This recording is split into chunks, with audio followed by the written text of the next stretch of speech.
Ha sido súper interesante, ¿no? Somos mecánicos. Somos autómatas. Somos máquinas. Somos autómatas, somos máquinas. ¿Cómo se llamaba? Es genial, porque esto es lo contrario que planteamos siempre en el canal. Bienvenidos, lovers del canal. Pues nos dice Gustavo 10 que somos autómatas, y por si fuera poco ha tenido la desfachatez de venir a vernos con una camiseta de Darwin. Como para provocar, entrando en esta santa casa. Ahora que lo veo, tiene cierto parecido a ti, ¿eh? Cualquier señor con barba, con pinta de pensar mucho, se parece a Rafa Millán. Claro. Así es. Voy a tomármelo como un piropo, por eso de con pinta de pensar mucho. Así que estábamos dialogando. Bueno, Gustavo es neurocientífico, físico, experto en meditación, entre otras muchas cosas. Trabaja con Nazaret Castellanos, con la que tenemos ya varios vídeos en el canal que podéis buscar, todos muy interesantes. Y desde hace un montón de años también. Sí, de hecho, antes os lo decía, que mi principal motivo de trabajar con Nazaret es gestionar su energía. Y estás en presidente o director o fundador, no sé, del Instituto Nirakara, sí, ¿no? Que dejaré por aquí el enlace para que lo podáis buscar, porque están haciendo algunos de los estudios en neurociencia más punteros y más interesantes que yo conozca, y que, vamos, que seguro que os van a interesar. Así que, venga, pues, hay que presentar el canal. Yo soy Rafa Millán. Yo Mar Díaz Herrero. Esto es Psicología y Espiritualidad, y vamos a ver si somos autómatas o qué es lo que pasa con Gustavo 10. Vamos a ello. ¿Por qué dices que somos autómatas o máquinas? A ver, porque es un buen título para YouTube. Punto número 1, y ha sido una proposición de Rafa. Pero punto número 2, porque gran parte de nuestra conducta es inconsciente. El hecho de que tú veas la realidad de esta forma es simplemente una manera de ver la realidad que, por ejemplo, es muy diferente a la realidad de un mosquito. Entonces, hay gran parte de nuestra percepción y de nuestra conducta que es completamente autómata, pero hay una parte que no lo es también, pero es mínima. Y el hecho de saber que gran parte de nuestra conducta y también los focos de sufrimiento dentro de nosotros es una parte mecánica que se genera a sí misma y que se contiene a sí misma, creo que es súper importante para poder comprendernos mejor. Y también si existe la posibilidad en algún punto de hackear ese sistema, es decir, de desautomatizar sobre todo aquellas cosas que ya no nos adaptan. Por eso Darwin. Yo te conocí sobre todo como físico hace, yo qué sé, 20 o 30 años, ¿no? Antes hacíamos la broma que nos vemos una vez cada década. Así que está bien. El próximo día vendrás con una de Marx, me imagino, una de Freud, ¿no? ¡No, por Dios! Una de Freud, entonces ya veremos lo que ¡Tampoco! pasa, ¿no? Un tipo con barba, ¿no? Es un tipo barbudo. No, la próxima vez vendrá ya con barba blanca, entonces ya no necesitará la camiseta. Será el mismo Darwin, ¿no? Sí. Estaré acabado si vengo con una camiseta mía. Sí, eso ya será el fin. Bueno, pues hay más de uno, no vamos a decir nombre, que la lleva. Conozco más de uno que lleva una camiseta suya, ¿no? Y entonces yo te conocí como físico, luego te empezaste a escorar hacia el ámbito de las neurociencias, de la meditación. Entonces me gustaría preguntarte cómo se relacionan, así una pregunta muy genérica y muy filosófica, cómo se relacionan todos estos saberes. ¿Qué aprendes tú de la realidad y de ti mismo o del ser humano estudiando primero física y luego neurociencia y luego el cerebro? Para ti, ¿qué es lo que somos? ¿Somos un mono venido a más, como diría Darwin, o qué es el ser humano? ¿Qué de preguntas? Mira, lo primero, creo que tienen un punto en común las tres ciencias que has nombrado, o sea, tanto la meditación como la física como la neurociencia. Y para mí es un ideal de vida también. Me explico, cuando Darwin observaba, y como Darwin muchos otros científicos, el universo, su universo, la naturaleza, tenía que observarlo de una cierta forma. Es decir, tenía que dejar atrás o poner en suspenso todo aquello que sabía y que era propio de aquella época como para entender la naturaleza. Y de ahí empezó a haber una teoría que por otro lado es bastante sencilla ahora de entender, pero que generamos o tuvimos que estar muchísimos años sin poder conocerla hasta que él observó por primera vez. Uh-huh. La meditación trata de eso también. Es una forma de observar muy particular, en el que uno suspende los juicios que tiene sobre las cosas para poder profundizar sobre aquello que está observando. Y lo que se observa en la meditación, sobre todo, son las cuestiones de todos los días, es decir, el pensamiento martilleante, los recuerdos, las ansiedades, lo que pasó con mi niño, el comportamiento que he tenido, y no solamente cuando uno se sienta, sino en todo momento. Entonces la vida se convierte también en un universo observable, un universo que, lejos de estar chato, es decir, que termina aquí y ya está, empieza a expandirse, por así decir, ¿no? Uno observa más allá de lo que previamente sabía. Esa mirada hay que entrenarla, porque no solamente es una mirada cognitiva, también es de corazón. Es decir, para poder conocer, creo que uno se tiene que enamorar de aquello que está observando, en cierta manera, ¿no? Me imagino a, no sé, a primatólogos como Goodall, por ejemplo, la primatóloga tan famosa, sí, Jane Goodall, que estuvo tantísimos años observando día tras otro en unas condiciones duras los chimpancés, y de alguna forma encuentro un paralelismo entre eso y la meditación también. Es decir, te tienes que impregnar de ti mismo, observar las relaciones para poder conocerte mejor, ¿no? Entonces, la meditación y la ciencia para mí están completamente unidas en ese sentido. Por así decir, la meditación sería esa parte fenomenológica que hay por detrás, ¿no? La física me hizo amar la materia. La neurociencia me hace amar al ser humano y entender además que estamos mucho más cerca de todos los seres vivos de lo que nos creemos. A mí se me pone la piel de gallina cuando veo, por ejemplo, muestras de compasión en elefantes, o cuando descubro trabajos como el de Patel, el doctor Patel, que que encontró la risa de los ratones. Con un dispositivo, un micrófono especial que podía captar el sonido tan agudo que tienen los ratones cuando ríen. Gran parte de nuestros sistemas y subsistemas cerebrales los compartimos con la biosfera. Y a mí me parece que uno de los pasos geniales que tiene el ser humano para entenderse a sí mismo es entender más a los otros seres con los que compartimos la Tierra, ¿no? Entonces eso es lo que me ha dado en principio el hecho de meterme en el ámbito de las neurociencias, el amar más al ser humano y a todas sus funciones, y no solamente al ser humano, sino a los seres vivos, para poder desentrañar un poquito más algo que es enteramente extraño, y es el hecho de existir. Qué interesante, porque es que te oigo hablar, por ejemplo, yo he visto un documental de Jane Goodall, y entonces tú la observas, ¿no? Observas lo que fue su vida, y para mí, que miro con ojos más bien de interés por lo espiritual, ¿no? Me doy cuenta de que era una especie de ermitaña, en el sentido clásico del término, pero en vez de estar metida en una cueva en contacto constante con la oración, ¿no? En vez de enfocarse hacia un tú, que sería como divino, estaba enfocada hacia un tú, a un espejo, pues que eran de todos los animales que tenía alrededor, ¿no? Y entonces, pero era un amor radical el que sentía, ¿no? Entonces una experiencia espiritual. Y cuando te oigo hablar, claro, para mí el científico y la persona que hace camino espiritual, en cierto sentido son uno. ¿Por qué? Eso se utiliza muy bien en la metáfora del sufismo, siempre habla de esto, ¿no? Porque el sufismo lo que plantea es que la vida es una especie de camino en que uno tiene que ir desvelando poco a poco lo que nos separa de lo real así con R mayúscula, que en último extremo siempre es misterioso. Y ese desvelamiento no es otra cosa que ir como limpiándonos de todo prejuicio, ¿no? Limpiándonos de toda imagen que nosotros hayamos construido sobre lo otro.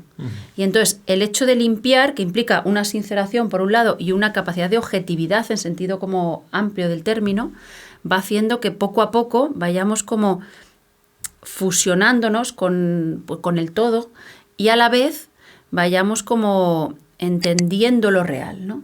Y esto es una posición que se acerca mucho a lo que yo escucho que dices, ¿no? Este amor por este amor que se despierta por lo humano, incluso esto que dices de que somos en cierto sentido autómatas, o que hay muchos elementos de nosotros que son perfectamente previsibles. es muy interesante porque te escucho y digo, claro, entonces hay un fin último que de alguna manera a ti te mueve, que tiene que ver con la autonomía del ser humano, ¿no? Con alcanzar la libertad, ¿no? Pero esta liberación también es como la propuesta última de en cierto sentido, todas las tradiciones espirituales, ¿no? En cierto sentido, no sé si la palabra libertad es demasiado humana, al igual que la palabra verdad. No sé si en la naturaleza, es decir, cuando observo las cosas, puedo encontrar la libertad o puedo encontrar la verdad. Me explico. Cuando yo veo una casa, voy paseando por la calle y veo una casa, yo creo que estoy viendo una casa entera, pero en realidad nada más estoy viendo una parte ínfima de la casa. No estoy viendo el interior, no estoy viendo lo que hay por detrás, solamente una superficie, y mi cerebro o la mente está poniendo todo lo que hay por detrás. Entonces, todo eso que pone la mente de más, vamos a llamarlo una grilla, ¿no? Como un grid, ¿no? Pues bien, no sé si la verdad y también la libertad son parte de esa grilla o son parte de lo que estoy viendo realmente, es decir, de la naturaleza. Eso me lo planteo. Eso queda ahí. La liberación en un sentido, por ejemplo, ¿no? de Advaita como Ramana Maharshi o en un sentido tradicional de ciertas tradiciones orientales, sería justo eso, darnos cuenta de que no hay nada de lo que liberarse, porque esa misma idea de estar buscando la liberación es demasiado humana, ¿no? Pues pero perdona, sigue, que te hemos interrumpido. No, sin saberlo, es verdad que hay un paralelismo con Ramana Maharshi.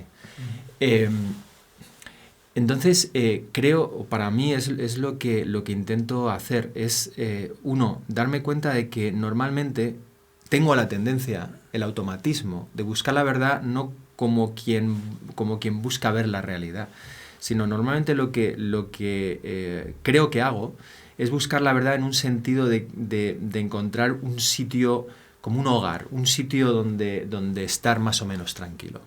Explicarme la realidad y por lo tanto estar tranquilo, ¿no? Yes.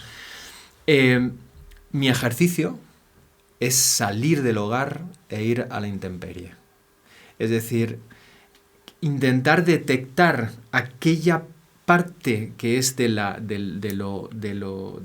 grid para poder ver el fenómeno, eso que aparece más en sí mismo. Y eso es un trabajo también científico, en el sentido de que uno obviamente tiene que partir de ciertas hipótesis también, pero si todo va bien, las hipótesis son siempre pasos que en algún momento tiene que abandonar. Es como siempre he tenido que subir montañas que al final he tenido que bajar.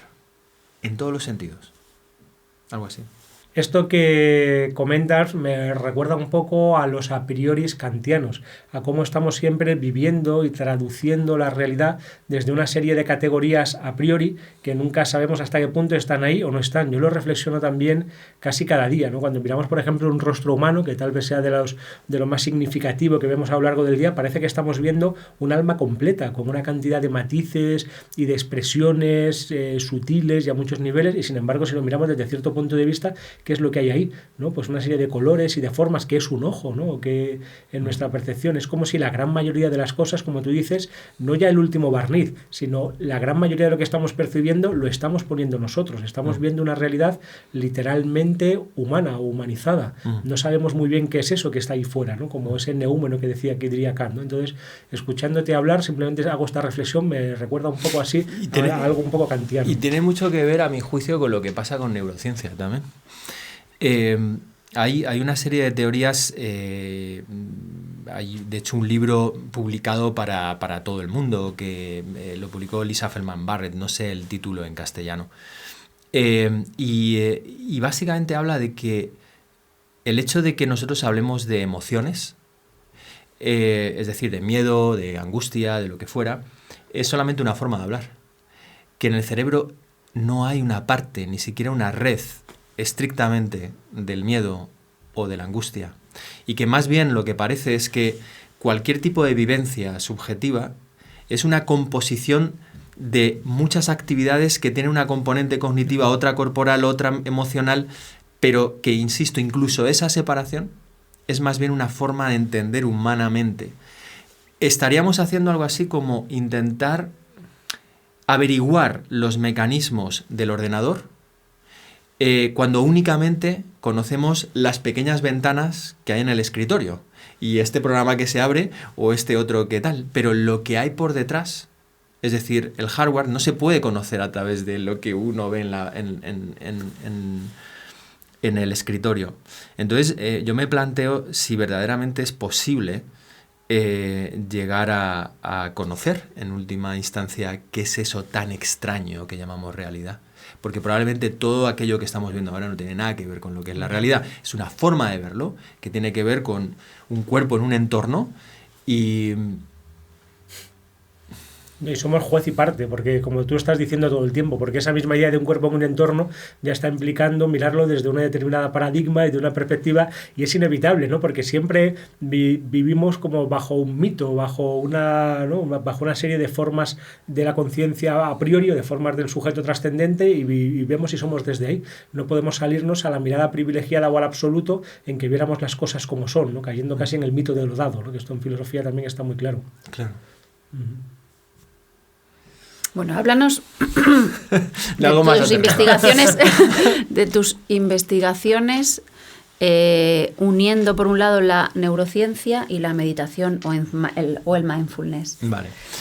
Bueno, la palabra mindfulness es una palabra insoportable para muchas personas porque aparte de ser un anglicismo es imposible de pronunciarlo bien para los castellano hablantes. Y porque está demasiado de moda. Cuando algo se pone demasiado de moda ya empieza a chirriar un poco, ¿no? Sí. Es cierto. No, yo creo que es una cosa muy sana que tiene mucha gente decir, qué asco, porque yo juro que también en algún punto he sentido náusea. De hablar tanto de mindfulness y de investigar tanto sobre mindfulness, ¿no? Al final, ni siquiera se sabe muy bien qué coño es mindfulness, en el sentido de que hay muchas definiciones y ninguna es del todo buena o operativa, pero normalmente lo que se suele decir es que es una forma particular de observar en el que además hay una aceptación de aquello que uno observa, ¿no? Entonces, porque formas de meditación, hay muchas formas de meditación, ¿no? Entonces, para enmarcar un poco lo que hacemos es esa forma de observar, ¿no? Que antes un poco estaba hablando de ella, ¿no? Y a ver, ahora mismo estamos con dos proyectos grandes, hemos hecho otros proyectos en el pasado.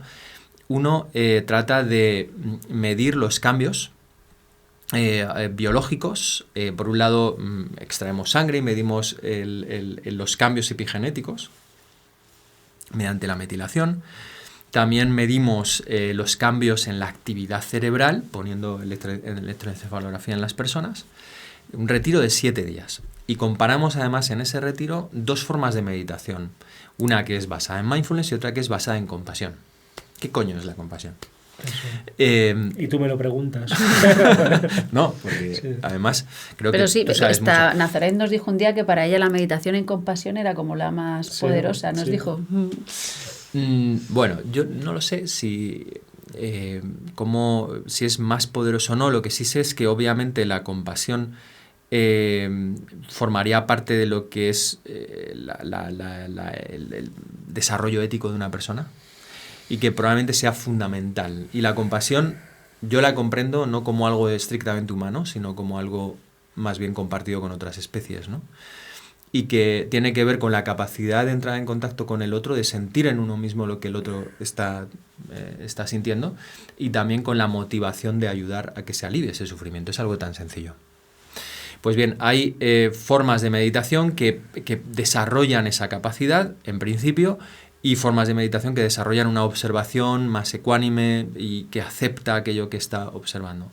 Pues medimos los cambios también a nivel conductual y tal. Entonces, ahora estamos analizando los datos. Y una cosa que nos hemos dado cuenta es que si hay cambios, todavía no los hemos encontrado entre las dos formas de meditación. Y esto tiene que ver con algo también muy humano, y es entender que lo principal en una forma de meditación es la instrucción que da el profesor o el maestro, ¿no?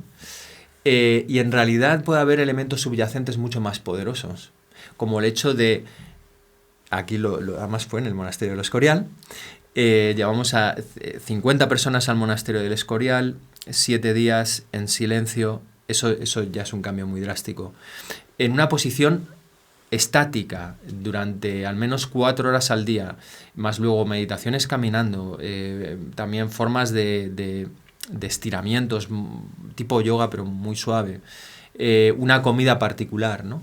Hay toda una serie, un contexto, claro, que probablemente sea... lo otro no es que no sea importante, pero esto a lo mejor tiene más peso en los cambios, y como se da de igual modo en una y otra forma de meditación, sea lo principal. Y esto creo que es muy importante de entender, porque, ¿cómo decirlo? A lo mejor no nos hacemos tantas piruetas mentales intentando descubrir qué forma de meditación es la mejor, sino que podemos focalizarnos en lo que realmente son los elementos activos, ¿no? Que esto me recuerda mucho a lo que se llamó en psicología los estudios del café para todos o del pájaro bobo, ¿no? En el que se intentaba descubrir cuál era la escuela de psicología que más curaba. Y lo que se descubre es que el factor escuela explicaba un porcentaje muy pequeño de la varianza, no sé si entre el 10 o el 20%, y que en todas las escuelas había un efecto curativo y que dependía más bien del terapeuta concreto y de la relación con el paciente que desde qué escuela se estaba haciendo la terapia. No en este mismo sentido, porque se establecen, o sea, porque el marco terapéutico ya implica establecer pues una serie de elementos que son casi universales en todas las terapias, una relación de confianza mutua, de apertura con otro ser humano, en el que hay una intención de cambio, de búsqueda conjunta, y estos factores, una transferencia, ¿no? Parece que tienen más peso en la explicación de, ¿no?, de la curación que cuál es la escuela concreta, ¿no?, en la que yo debo, entre las 3.000 escuelas de psicología que hay. Y no me resisto a volver un poco a lo que estábamos hablando antes, porque para mí una de las claves, retomando el tema... El filosofar. Está absolutamente enganchado a la filosofía. Hemos tenido antes una conversación en la terraza que no quiero ni acordarme. Para mí una de las claves, ¿no?, cuando hablabas de la emoción y que el mero hecho de hablar de emoción puede ser que ahí estemos ya metiendo una mirada humana, yo he reflexionado mucho como psicólogo y por mi práctica concreta, empírica en la consulta, qué es la emoción y cómo se puede trabajar, porque para mí, como sabéis, la gran mayoría de las problemáticas no son tanto mentales en un sentido de cognitivo, ¿no?, porque muchas veces se confunde lo mental como lo lógico, racional o lo cognitivo, ¿no?, y casi todo el mundo que viene, al menos a una consulta privada, ¿no?, a un nivel cognitivo funciona bien, sabe que 2 más 2 son 4 y tiene como una percepción de la realidad, digamos, con la que yo puedo hablar, ¿no? No hay como una salida de lo interpersonal como podría tener, yo que sé, alguien con un diagnóstico grave de psicosis o de esquizofrenia. Entonces yo me di cuenta que el problema es bien afectivo o emocional. Pero claro, ¿qué es eso, no? ¿Qué paso he dado diciéndome, bueno, no es tanto un problema, llamémoslo cognitivo o racional, como emocional o afectivo?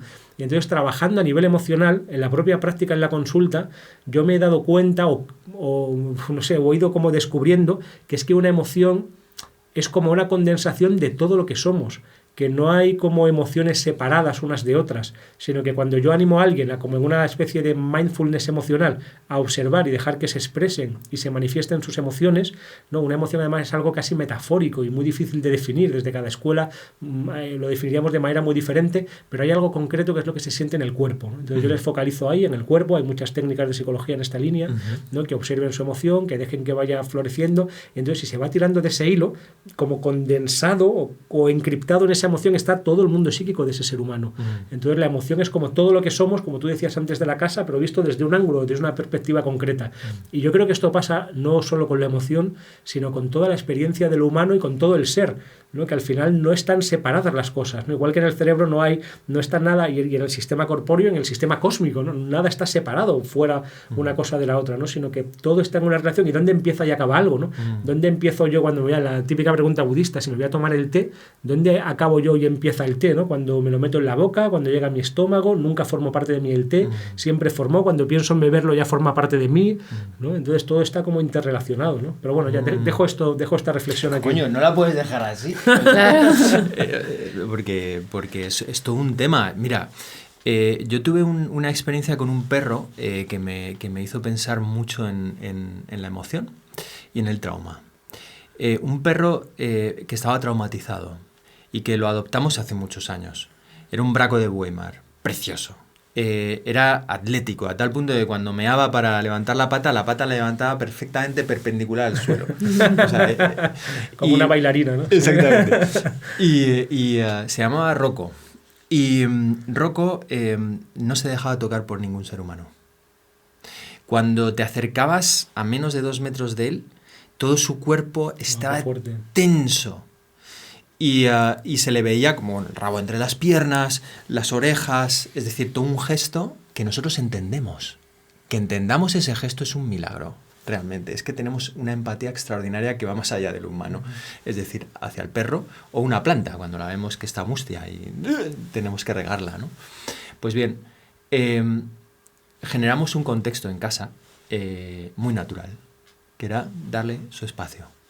Ponerle de comer, ponerle agua, salíamos a pasear, de repente le tiramos una pelota, él se quedaba mirando, no la cogía, pero iba yo. Una relación. Y al cabo de unos meses, probablemente 8 o 9 meses, en una ocasión estábamos con una hoguera en casa y el perro vino y se apoyó la cabeza en el muslo.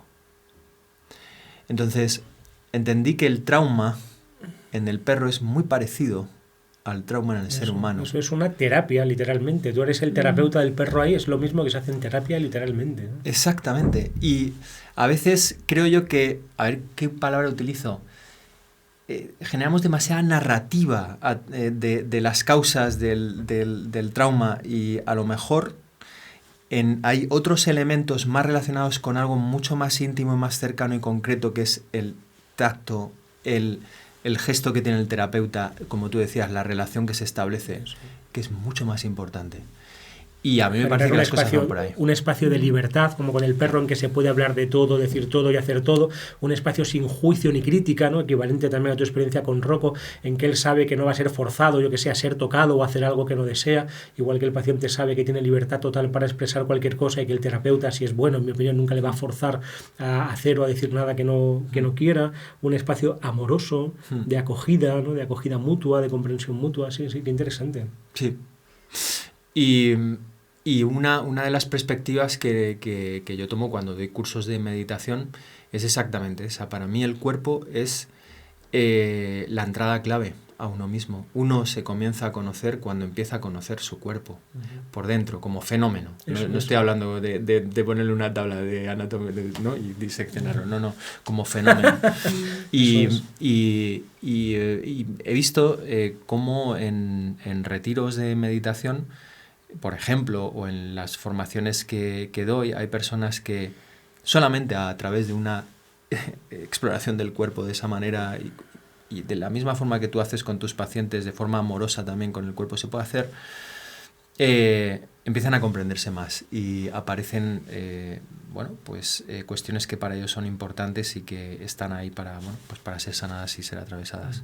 Bueno, ya que estamos hablando de este tema, para mí uno de los más importantes cambios, algún día escribiré el libro que me pide Mardía, de cómo ha sido mi historia como terapeuta, ¿no? De cómo qué cosas he ido aprendiendo, los 20 años ya casi que llevo como viendo gente, y para mí esto me ocurrió casi al principio, el primer año, 2 años en que yo te daba consulta privada, en que me di cuenta del enorme cambio que había cuando simplemente animaba a la gente a escucharse un poco. Decía, ¿no? Me empezaban a soltar el discurso, por qué venían, qué les pasaba, y que tengo ansiedad, o estoy deprimido, qué me ocurre.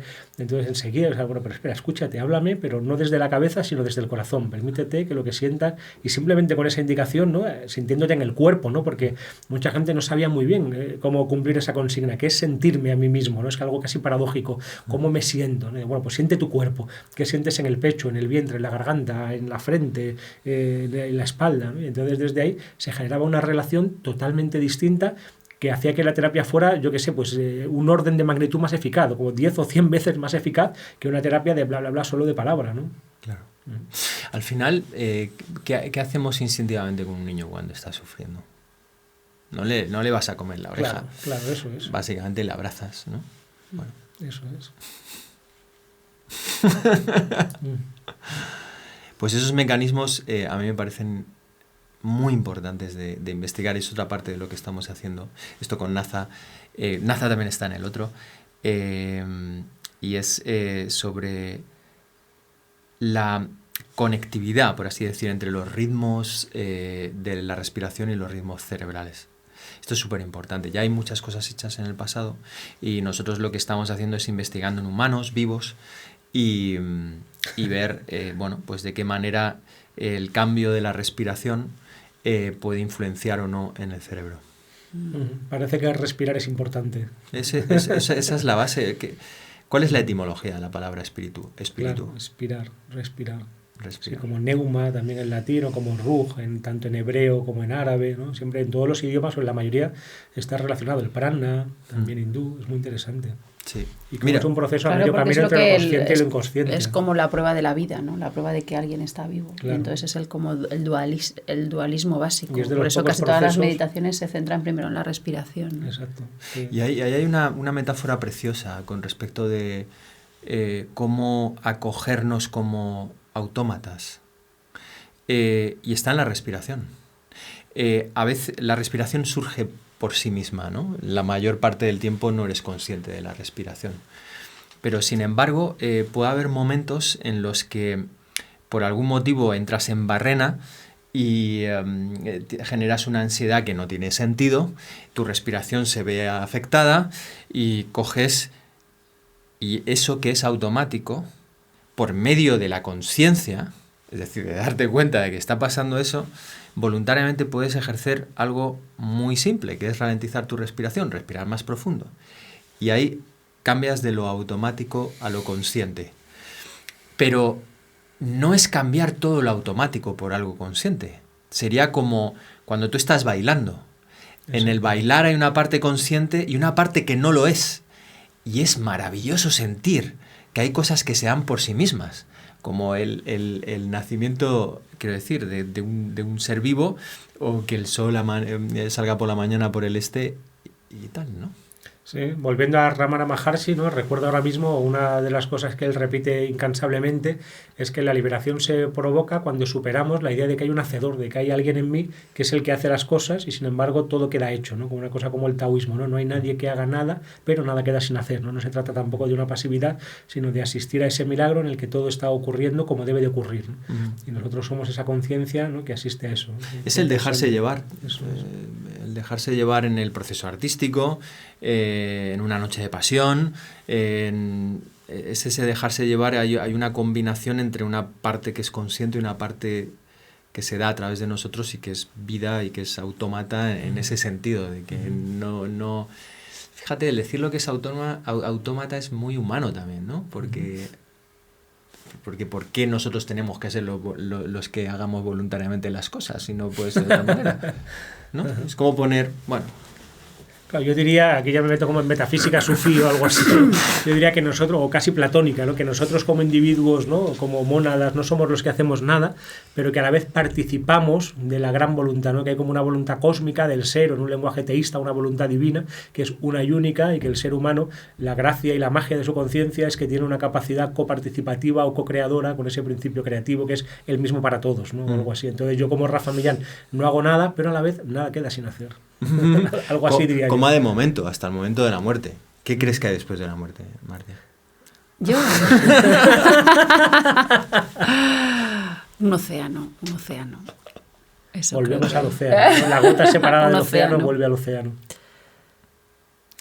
O sea, algo sin duda más real y más lleno de amor incondicional que lo que hay aquí. Sí. Sí, aquí estamos soñando, ¿no? Esto coincide en todas las tradiciones y casi todos los sabios que de alguna manera este ámbito, desde todas las metáforas, incluso desde las tradiciones teístas, ¿no? El mundo aparente de la materia en que vivimos como seres que nos creemos individuos, ¿no? Con esta sensación de individualidad un poco ilusoria, tiene un grado menos de realidad que lo real, ¿no? Es como la cueva de Platón. Entonces el morir debe de, ojalá, ¿no? Pues abrirnos un poco a esa realidad un poco más real. Mira, yo como estoy en este ejercicio de intentar no poner nada, no tengo ni idea de lo que va a pasar después, ni tampoco tengo una teoría demasiado buena. Simplemente lo que puedo observar es que es evidente que somos ríos de materia. O sea, al cabo de un año nuestro cuerpo cambia en torno a un 96% su propia materia. Y cuando morimos, pues esa materia también vuelve a formar parte del océano de materia, ¿no? Entonces el gran problema de la muerte no es qué pasa después de la muerte en general, porque probablemente siga habiendo lo que hay aquí, vida. La vida sigue. Claro. La cuestión es que sigue sin mí. Claro. Entonces ese es el gran problema. La sensación de individualidad, de autonomía, de yo soy un individuo autónomo, que soy Rafa Millán, cuando tú dices, incluso desde una perspectiva material o materialista, qué soy yo, ese río de materia, pero es que cada una de las partículas que me componen componían otra cosa y compondrán otra cosa, ¿no? Es como un momento en que aquí se han acumulado y vuelven, y el mero hecho de considerarme como un elemento separado, decir, no, la unidad Rafa Millán ya tiene algo un poco de artificial, ¿no? Porque ¿dónde empieza y acaba Rafa Millán? Claro. Exactamente. En realidad no hay un problema grande ahí, es decir, el universo seguirá su curso y lo único que podemos hacer es ahora disfrutar o profundizar en él, ¿no? Mientras que podamos. Y luego después, ¿quién sabe? ¿Quién sabe? No sé, a mí me parece que no conocemos siquiera lo que tenemos aquí. Entonces... Claro.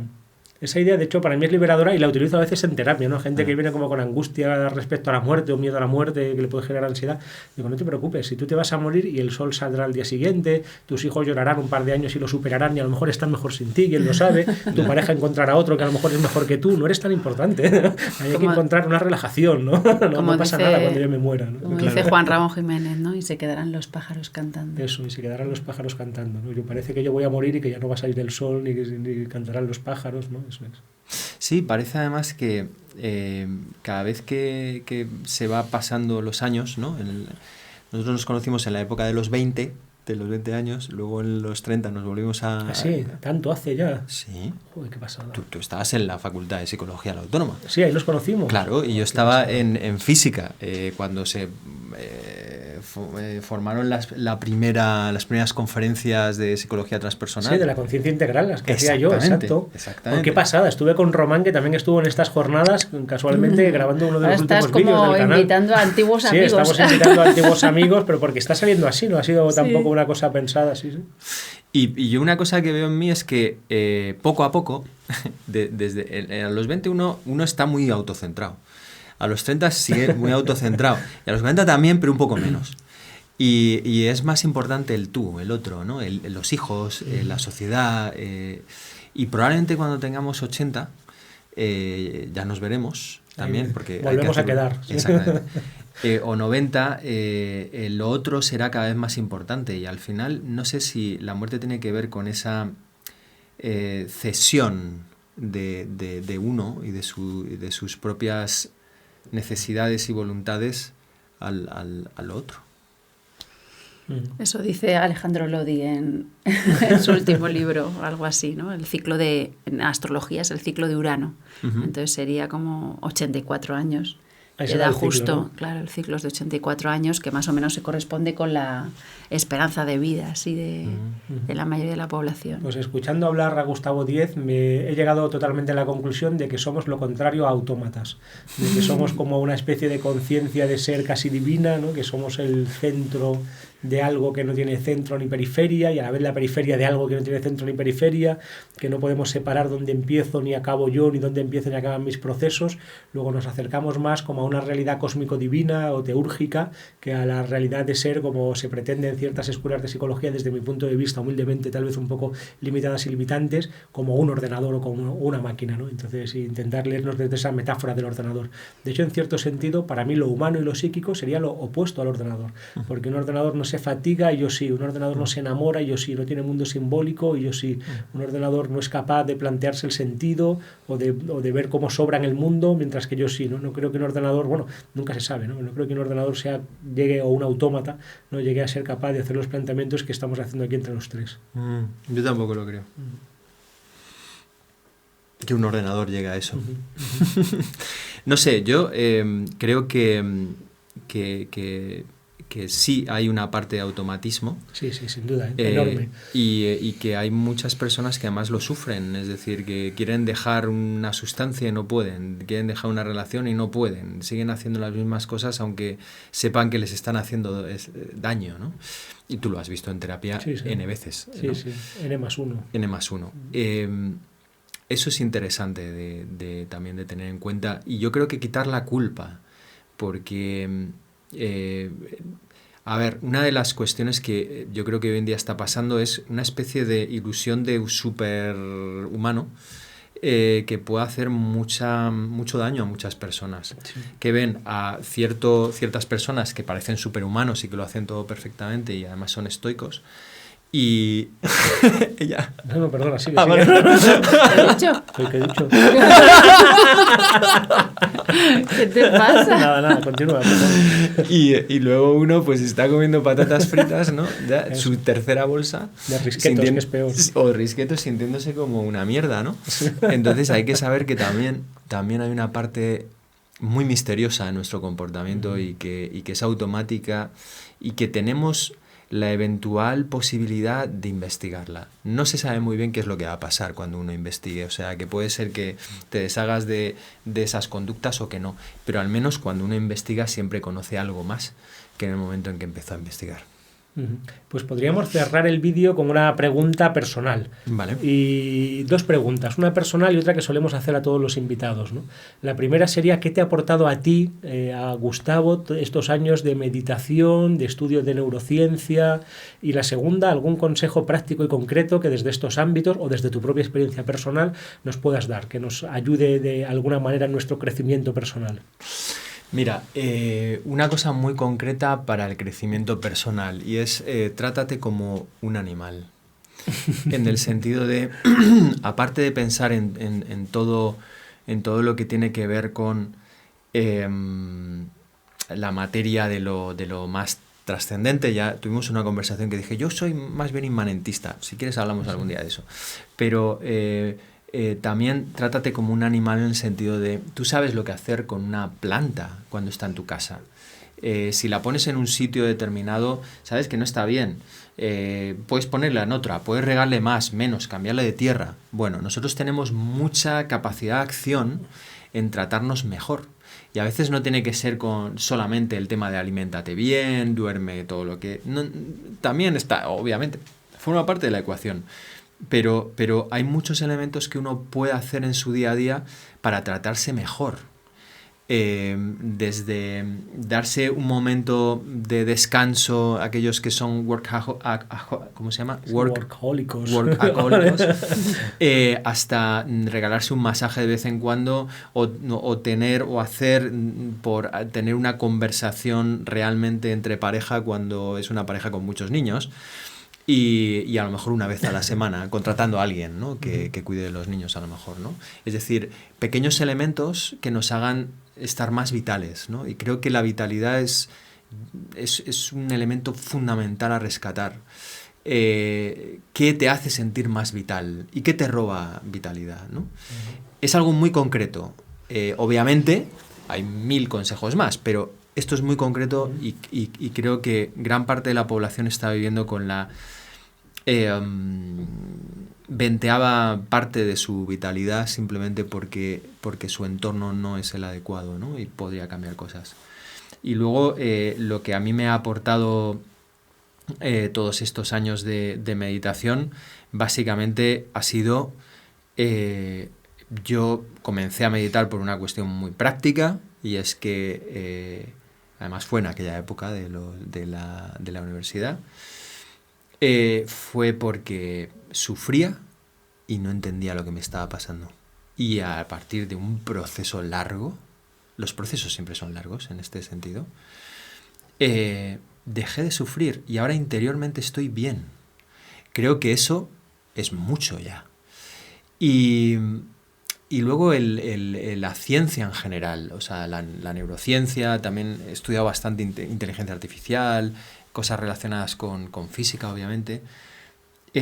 Lo que me aporta es pues lo que aporta el conocimiento, que cada vez me parece que el universo es algo más misterioso, cada vez que aprendo un poquito más. Me entusiasma estar aquí y no quiero morir, porque quiero estar más años descubriendo cosas. Eso es lo que me aporta, o sea, una energía de querer levantarme cada mañana. Muy bien. Qué maravilla, ¿no? Pues con estas palabras, ya sabéis, antes de iros, que tenemos que deciros algunas cosas. Primero, yo creo que este vídeo ya lo habré publicado después, pero si no, a finales de este mes de febrero de 2023 estamos en unas jornadas transpersonales con la Universidad de Zaragoza y la Asociación Transpersonal Iberoamericana, que también colaboramos nosotros en la organización, que os animamos a que venir, que van a ser muy interesantes. Estamos sacando nuestros primeros cursos en la página web psicologiaespiritualidad.com, que podéis mirar. Suscribíos al canal si os interesa nuestro contenido, dadle a like, a ver si así de esa manera, si este vídeo interesa, y dejadnos comentarios y preguntas que tengáis para Gustavo, porque para mí ha sido una conversación tan interesante que vamos a buscar la manera de traerle de nuevo, de echarle el lazo otra vez y a ver si le traemos de nuevo al canal para seguir hablando de este tema, neurociencia, de física, inteligencia artificial y de lo que queráis. Es un tema que me interesa mucho también a mí ahora, el de la inteligencia artificial. ¿Ah, sí? Sí, podríamos hacer un vídeo interesante sobre ese tema. Vale. Muchísimas gracias. Muchas gracias. Muchas gracias y bendiciones.